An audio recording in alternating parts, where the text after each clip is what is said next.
Hello, I'm Dr. Jennifer S.C. with Carolina Hearing Services on Daniel Island. I'm here to explain to you how to properly care for a hearing aid that may have gotten wet. It's very common in the humid south for a hearing aid to be exposed to moisture.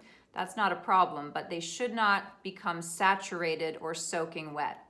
If that happens, please remove the hearing aids immediately, towel them off with a dry cloth, open the battery compartment if your hearing aid is battery operated, and lay it in a drying unit or a dehumidifier. Your provider may have provided that at the fitting appointment, or you can purchase those from your provider at the office.